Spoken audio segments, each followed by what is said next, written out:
What is going on, everybody? Welcome back to the garage and the #1 online tuning show since the beginning of the automobile. InTune, Go Rope Garage. If you're here, you already know. And if you're new to the show, welcome. Thank you for stopping by. But based on the chat list so far, it's just a bunch of regular faces, which I love. Love Thursday nights. This week has been the week from hell. Longest week. I haven't done anything literally since the video that I put out on doing the closed loop tuning stuff on the Terminator X, getting all that stuff sorted out. I have not worked on the Nova one bit. One bit. I see a new face. ICT car guy. Welcome to the live show. Everybody else, we got N2LS from down under, Cole, Andy from down under, MK from Oklahoma, surviving the weather, Steven and John, Jim, Red X-Ray, Ted, all the familiar faces. Fuzzy Moto, another newer face in here. So we have got a nice blend of a lot of old faces and new faces, and the cool thing about it is, if this is where you want to get a tuning question answered, this is the place to go. And I may not know the answer, but the cool thing is, in this chat list over here, right here in this area, I can't figure out how to do this. You've got a lot of people that have experience outside of mine that spend their Thursday nights hanging out with us to answer questions. So, what do I need to adjust cold start on an E85 on a P59? You know, that's a good question. I would have to look into that one. Because there's got to be a temperature compensation, I would think. But I don't know if there's a separate temperature compensation for E85 on the P59s. That's a good question. How many cars do I have, Jim? Right now, just the 4. The Jeep, the Nova, the XLR, and the Super Auto. Which the Nova and the Super Auto are not going anywhere anytime in the future. The XLR's numbers, its days are probably numbered. We probably won't see any more XLR stuff, but I can guarantee you we'll see something interesting replace it as we go back into more of a modern platform that we can tune on for the street, have some fun with, etc.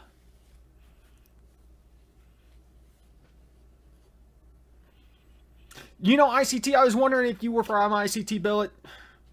I love you guys. Thank you for the support. You're not my contact down there, are you? One of the best sponsors because they make the cheapest parts of the highest quality American-made parts. As always, if you haven't checked out ICTbillet.com, go over there. I'm running parts on everything except for the Jeep, and that's just because I've not done any modifications. Super Auto has plenty of ICT Billet parts on it. Even the XLR still has ICT Billet parts. About the only aftermarket parts on it are still ICT Billet. And then, of course, the Nova, we're running plenty of their parts. So, big fans of ICT Billet. What up, Theo? Hey, Rich. What's everybody working on? Alcohol adder for crank, Craig says. That sounds about right. Any downside to taking the max math value you can hit and flatlining it to the end of your math table? What I like to do is get the max math value that I can hit, follow the curve up until that point, and go a little bit beyond that, and then you can flatline it beyond there. So, Red X-Ray, yes I am, just because that's a dry kit. He asked if I'm pulling the Nitrous Express out of the XLR. It's a dry kit. And it was all controlled by Holly, so I'll be pulling that kit out of the XLR. It's either that or converted over to a wet kit. But honestly, all of the stuff that's on there, I'm probably going to transplant over to the next car. Can you burn up spark plugs on tuning for the correct adjustments? I mean, are you saying, can you read spark plugs for the correct adjustments? Because, yes. Oh, awesome, ICT car guy. Well, you got a good name. Going to be using a lot on my LS72K10. Cam TBSS struggles to cold start when it's 46 degrees, but does great above below those temps. What should I look at? Any kind of temperature compensation. Garrett, you know, a good way to test that out is there is a airflow bias. Set that to 0 and see if it helps or makes it worse. Working on putting laptop back together, broke a USB port. Ugh, sorry, Ted. Yeah, exactly. As Andy says, follow that curve out. Also, sometimes close to 0 to 5 degree timing crank. Yes. I don't know if I'd necessarily go all the way down to 0, but taking it down to 5 degrees can help. Finishing up an 83 Grand National. I love those cars.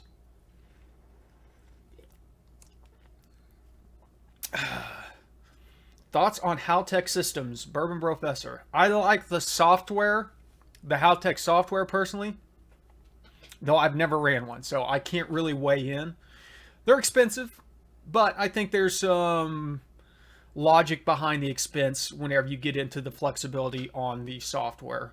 And on top of that, there is some flexibility on the hardware side that Haltech has that I've not really seen on any other platforms.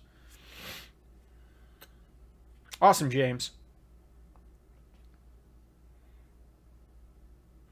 Not a good idea to go flex fuel with meth. No, you can do that. Nothing wrong with that. I've been around flex fuel with meth for the longest time. And in fact, whenever I went over to flex fuel, I ran meth initially because I ran out of injectors on flex fuel and made up the difference with the methanol. John, I hope you bought that. 6.0 with a 4L80 for $600. That's freaking great.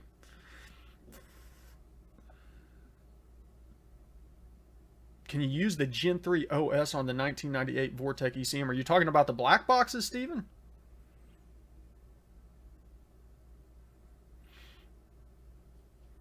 Hillary's Denali has a shake with a thunking like a half shaft is bad. Oh, DZ, you know more about that stuff than I do. I'm sure you've already checked all the U-joints and stuff.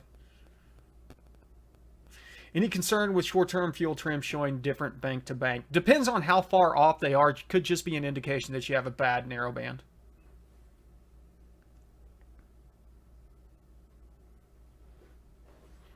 Yeah, Craig brings up a good point. Ethanol has a lower vapor pressure when it's cold.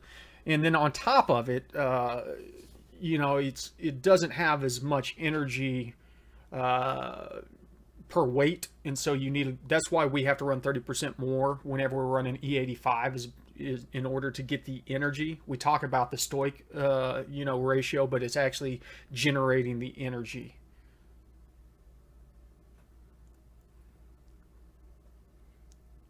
IPA tonight. Yeah, we're doing a Theories Without Data by Hitchhiker Brewing. Let me get that over here. Double dry hop, double IPA. So, yeah, watch yourselves. It's only 8.5% though. You like the t-shirt? You can get one of these t-shirts for free with any purchase of $50 or more on hptuners.com. Use the code GRGarage. Just add the shirt into the basket, and then whenever you go to checkout, it will give you free shipping and a free t-shirt. Have an LS2 with a Mephi. Interesting. Knocks on side, no MAF or O2s. I want to change ECM, put a magazine I have on. What do you recommend? The Mephis are a direct swap out. The 4Bs are what? E38, I believe, Fuzzy Moto. Do your research. They're basically a variation of like the E38s or the E67s. I can't remember off the top of my head.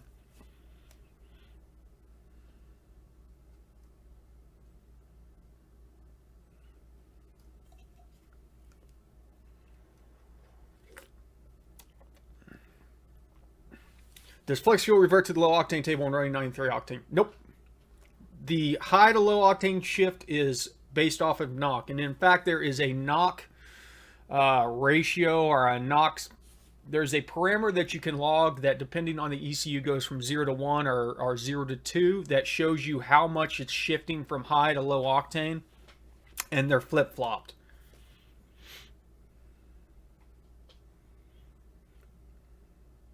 Did you ever get standalone login to work?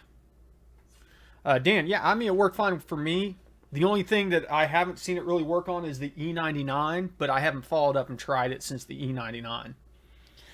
Fix my idle smooth surge issue. I have a return system with mechanic regulator. Yep. Bingo. Yep. Just flatline your flow versus pressure table on that, Ted, as you've done.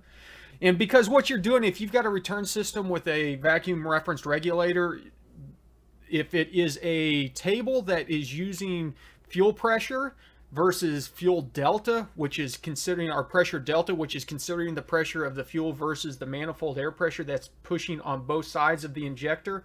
The other ones that are just looking at fuel pressure or manifold pressure, and you have a rising rate regulator based off that pressure, you're effectively looking at 58 psi, even though it may raise your fuel pressure up to, or drop it down to 48, 3, and then go up to 58. All of that is relative, and so you're effectively creating the same fuel flow across the injector delta, or difference.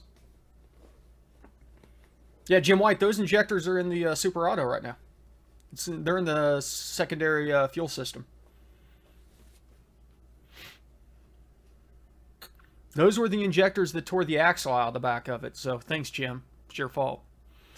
You owe me a $2,600 drive shaft for sending me free injectors.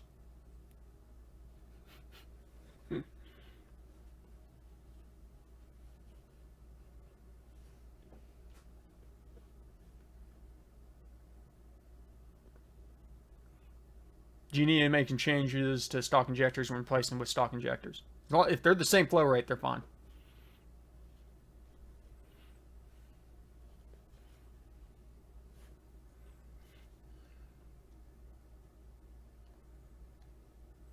Yeah, Fuzzy Motos has said the Marine EFI platform is a shared platform. It is an ECU based off of an existing ECU. And as I said, I can't remember if it's a E67, but look up the pinouts.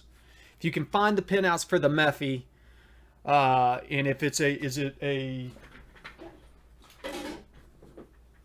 3-connector ECU or is it a 2-connector ECU? That'll tell you if it's an E67 or an E38 base. This is a PTS Driveshaft. What up, unknown?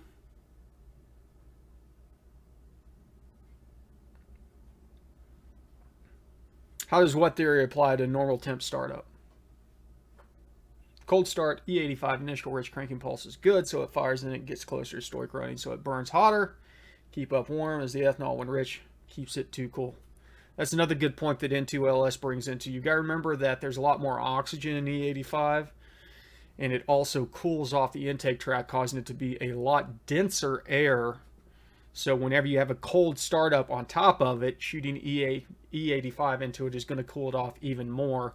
And the thing about that is that you're cooling it off post temperature compensation.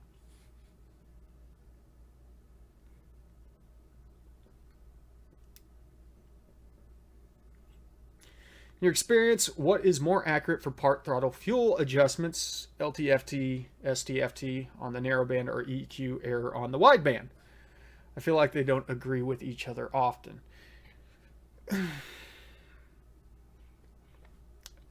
The thing about it is, Craig, if you have your narrow bands dialed in appropriately, and that's saying that you get it like to idle at perfect stoic within plus or minus 1%, and you're verifying that your narrow bands are switching at the correct voltage. Say we're shooting for the 450, or if you've got like modified long tube headers or something like that, and we're shooting for like maybe 600 millivolts. If you've got that portion of it set up, the averaging algorithm on the short terms versus long terms, even just the long terms, generally will do pretty good for driving out. But if you were to take all of the data across multiple logs, it's probably going to wind up being about the same. So I like to get all of that within maybe 3% plus or minus, preferably 3% on the rich side. then turn on the short term, long terms, and just let them correct. Because if you're at 3% plus right now, 6 months from now, you may be 3% negative, and the short terms and long terms are doing their thing. The big thing about it is getting that switching voltage dialed in properly on the narrow bands, so the narrow bands are not skewing you rich or lean. That's the thing that people struggle with.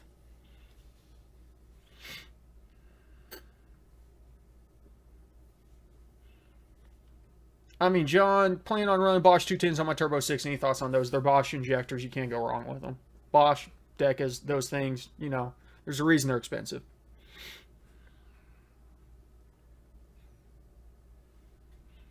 Fuzzy Moto, you bring up a good point. You are correct that those ECMs are going to be drive-by-wire ECMs. So, yeah, just get the Terminator, man. And the thing about it is, if you're drive-by cable, you can just get the X. You don't need the X Max unless you're looking at doing, you know, transmission control. What up, Jerry? Hey, Dirt Floor. We got everybody here tonight. Any advice to tuning advice to eliminate 6L80 slip? Converter slip? You can try up in your converter pressure, but probably not. Slip's not necessarily a bad thing. Depends on how much slip that you're getting. Best way to address lean tip in, Robert H., is the transient fuel tables. Look at the wall impact factor table and bump that up. Might need to have a little bit more wall impact. Basically, what you're looking at is a table that tries to correlate how much fuel builds up on the intake runner walls whenever that valve is closed, and even when it's open, because, you know, obviously the injector is spraying in there, but it's drawing some of that fuel off the walls. But whenever you go into transient, that wall impact, the amount of fuel that gets sucked off the wall whenever you blip that throttle open suddenly, helps to keep you from going lean on tipping.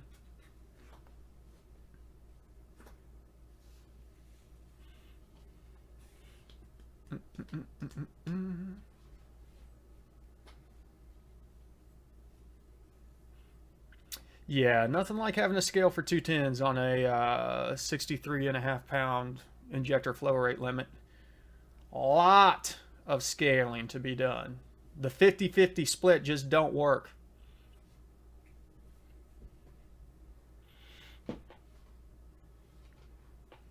How do 210s do on methanol? No clue, fun. 16 210s on straight methanol? What are you building?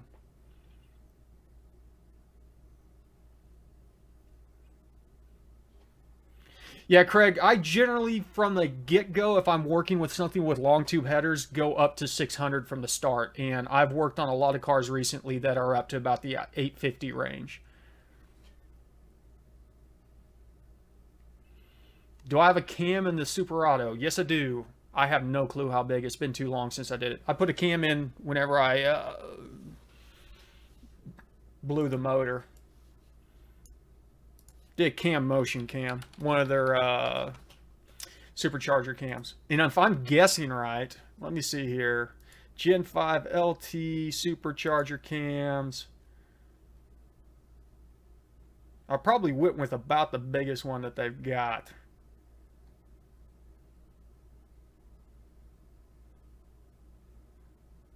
Probably, I don't know what, the 242, 258.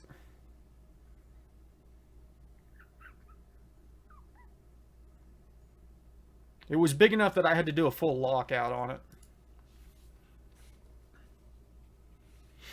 Is there a method to fine-tune the switching voltage by verifying narrowband function against wideband? Yeah, well, Andrew, the thing about it is whenever you're in an open loop, you can still read the voltages on the narrow bands.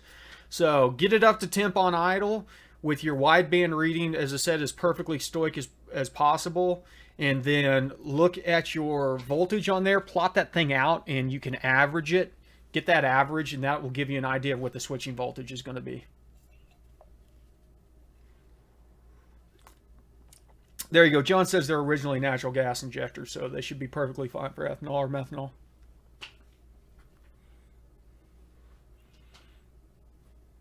Yeah, it's very big for a 5.3. It's a 6.2 cam. What up, Animal? Ah, hey Mike's Garage, aka Script Mike.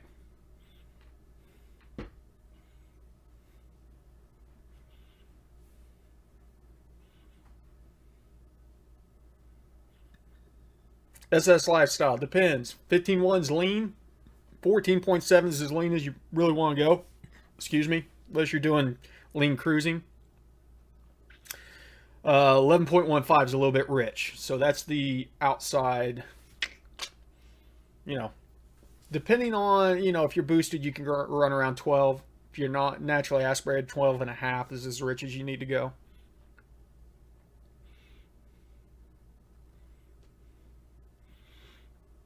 Do I need to adjust all the O2 sensor values? There are several. No. Hold on.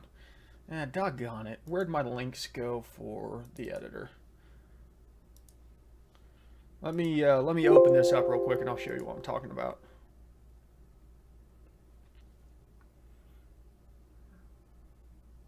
Mm-hmm.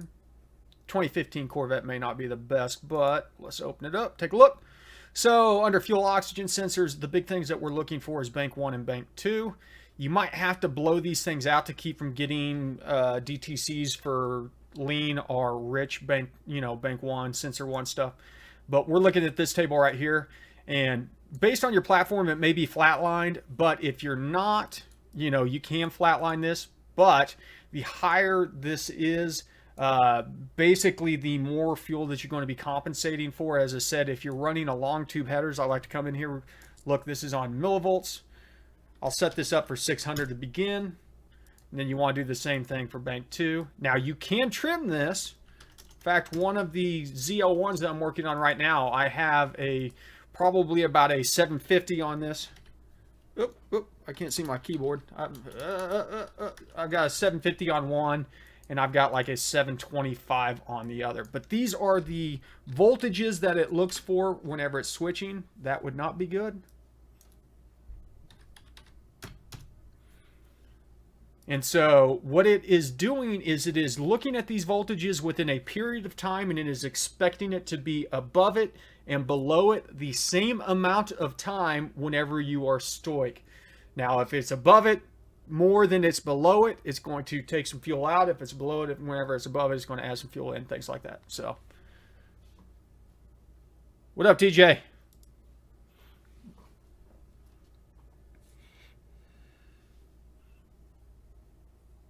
Yeah, the max rich lean don't do anything other than that's probably what's going to set your too rich or too lean DTCs. What is your preferred wideband for tuning? Trying to decide between the AEM X series or the AFR 500 V2. I'll be honest with Garrett, I would go with the X series. Just because the implementation is so much easier. The hardest thing about it seems like unless you've got the pro features, if you've already got the pro features, just go with the AFR 500 V2. It's probably a little bit better of a wideband controller than the X series gauges. But the X series gauges give you multiple opportunities or multiple avenues in which to tie in your wideband readings through USB, you know, serial USB, analog, stuff like that. The 300300 is my default go-to gauge.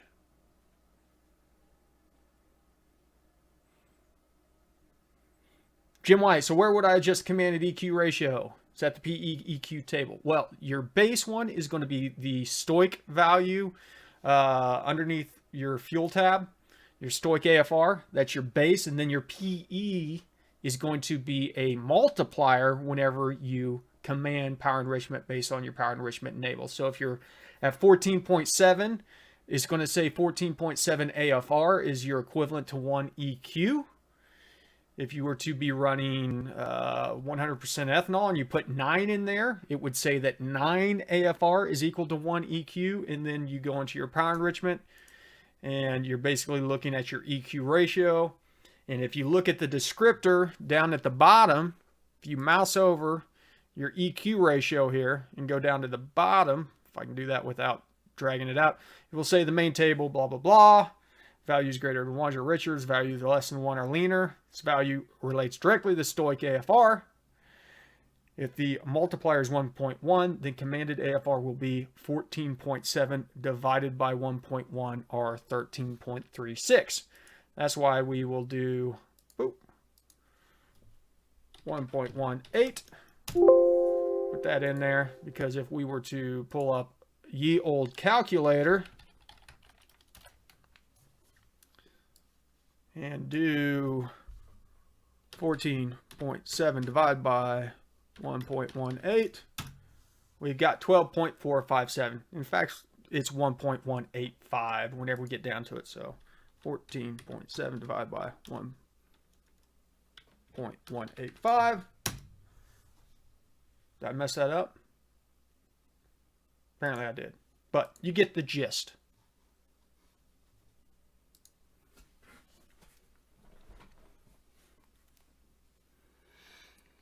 Stoic is currently double and half IFR. Jim White, that is because you're scaled for your injectors. So what they've effectively done is you've ran out of injector flow rate, so they have halved the injector flow rate and doubled your stoic. And in doing so, they basically came out with the same math at the end of the day.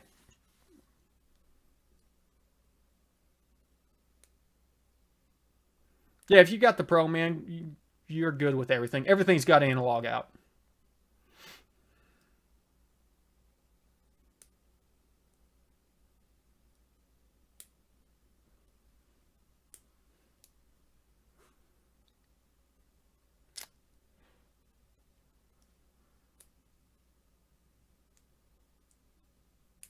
I thought it was, is it not 175? I thought there was a 5 in there. Now you're making me double check my math.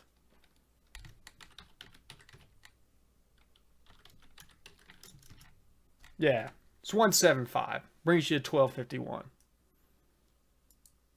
1.8 is the easy one. 1.18, I should say, is the easy one.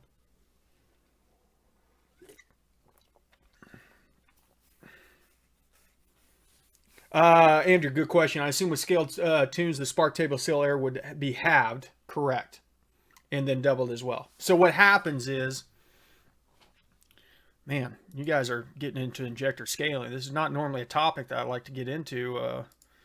Let's hold on a second. No, let's see. 4th gen.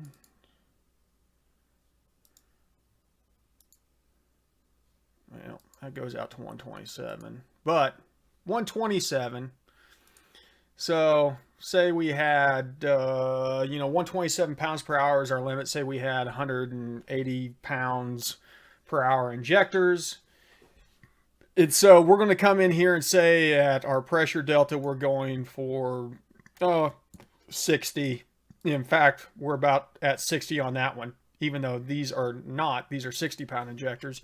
What we do is we have to come into stoic, double our stoic table, and then effectively what we're now doing is commanding twice the amount that we're seeing on here. So where we're seeing 60, we're shooting for like 120 pounds per hour there. But the problem is whenever we do that, it jacks with our cylinder air calculations. So what we want to do is come into our navigator and we can do cyl air.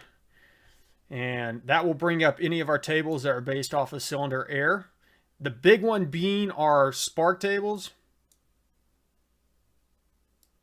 And so we want to look at, well, that's idle. Why is this spark table? Boop, boop, boop, boop, boop. Air mass. So let's do air mass instead. So if we do navigator air mass, there we go. So we got to worry about any tables that we have now adjusted are going to affect our air mass, where we're not going to calculate air mass properly. As you can see, there's quite a few, but the big ones are going to be underneath spark, high octane being that. So what you'll see here is underneath the high octane table, where you used to get down to 136, you're probably only going to get down to about 84. Now the problem is, if you were to go out and make a rip on that thing, where you're normally commanding 19 or 20, suddenly you're commanding 29, 30 degrees of timing, you're going to have an issue. So you need to be careful. You need to go out after you scale your injectors that way. You need to go out and start doing some low pulls and see how it affects it. Normally, whenever you would do a pull, it's going to follow this trend down here towards wide open throttle. So say we only go up to 2,500, this range right here, and normally we go kind of down towards here. Well, now we might be going down towards here, and then we need to shift everything accordingly. So be aware. Scaling injectors, not that complicated, but it will catch you off guard.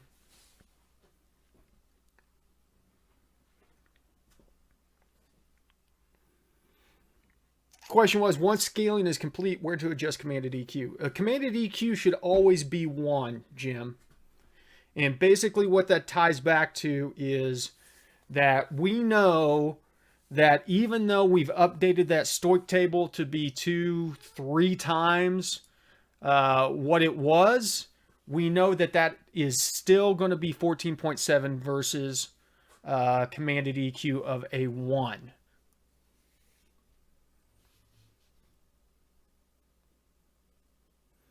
Tim Ryan says, swapping from one style math sensor to another, which scale would you start tuning from, old or new math? Doesn't matter. They're both frequency based. The frequencies are going to be the same.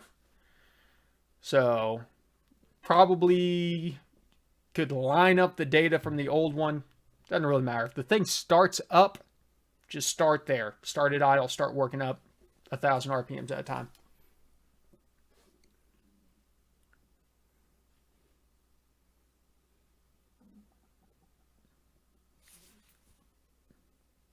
Oh, my guts are roiling.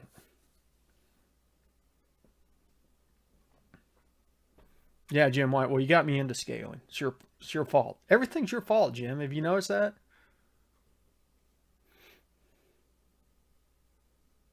Well, Smoke Monster Cage ETA. Good question. And that's the last question of the night because it's 8:32. I don't know. No hurry. We've gotten so much snow. I still haven't gotten it out to break the motor in. You know, I started the motor twice basically, or gone through 2 idle cycles twice on it. I'm not going to start it again until it's time to actually go out and drive it so we can get some vacuum on the backside of the rings, get everything seated in properly. So I really need to get the snow gone so I can go out and romp on it, get some data, get some fueling adjustments made, and get the rings all seated in. So the cage, we're not really worried about it. I figure if we get it towards the end of March, we should be good. Should give me enough time to get it certified, even if I have to pay a little extra money to get certified. And there's not a whole lot to do left on it. I've got to do some SFI safety spec stuff to make sure that engine diaper, scatter plates, stuff like that. I've got to do the rear end still. So I've been looking at 4 9-inch swap rear ends so we can drop a 9-inch on there and then go ahead and finish out the rear monoleaf Caltrack suspension and the Detroit Speed spring pockets and all that stuff. I want to do all that once. I want to drop the back suspension out of it, basically replace all that, weld all that new stuff in. I've got to do that before we do the cage because that might kind of do some interference on there. But it will be very soon. We've got a lot more to do. We just need this snow to go away so we can go out and do some tuning and stuff like that. And then on top of it, we need to bring the Silverado back. But I'm kind of kicking around the idea of converting the Silverado over to a big tire. So I don't know. What do you guys think? Would you like to see me do a big tire conversion on the Silverado?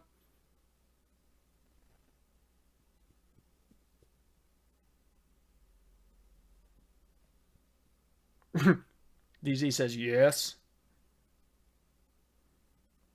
We won't even tub it, Schmidhead. We'll take the bed off of it and put fiberglass bed skins on the side, and it just won't have any bed. We'll just do a full rear end big tire conversion on it. Be done with. Yeah, I got 315s, but we're talking like we're going to go twice the size of 315s. Huge. Yeah, exactly. As ICT says, huge. This big. We go this big. Flintstone wide. Well, Jim White, I don't know that I've looked at dually sides, but I think we will do a 3-inch flare side. So like a pre-runner flare side. So maybe because that's the easiest thing that I could find is maybe go with a 3-inch flared pre-runner side. And then we'll do just like bar mounts down the side with Zeus fasteners for holding the flare sides on. And then just put all the tire in there. We'll narrow the back frame. Yeah, floor. That would be the easiest thing. Just convert it to a flatbed. We'll narrow the frame out, re-engineer the 4-link on it, convert it over to a 9-inch also. So we'll go in with a rear axle that's this wide.